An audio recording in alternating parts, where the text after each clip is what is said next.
Fa isan'ireo mety ho kandida filoham-pirenena aiza ihany koa moa Andriamatoa Nirado Rafalimanana lehibe ny Axus Group nisy ara moa ny tafa izay nataony tamin'ny mpanao gazety hita omaly teny Ivato.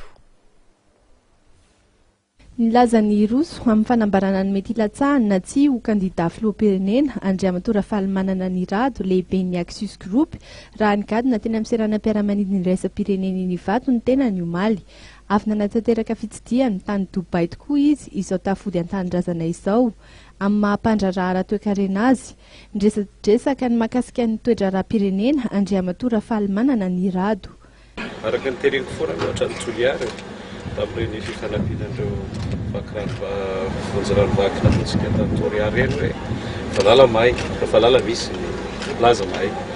Le ngambany hoe misy fifanarahana sa tsisy fifanarahana tsy mbola tafahoana mihitsy izay mirahalahy ary tsy mbola misy fionana momba an'izany ary mino fa na izy tena niarangamba naterako tsy mbola niresaka an'izany ary izay mahatonga ny hoe amin'izao vaninandro zao tsy fotoana antsony fampijerena hoe iza miaraka amin'iza na iza miaraka amin'iza fa tokony hiara-dia daholo rehetrarehetra mifanarena ary zay ngambany amiko hoe tokony hiaraka daholo malagasy anarina amin'ny Madagasikara.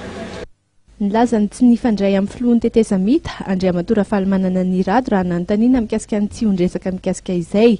Rafalimanana Nirado dia manana fifandraisana ara-politika amin'ireo avy amin'ny atoko avy frantsay, mpandrarahara toe-karena ary mpampiasa vola ao Dubai ihany koa izy.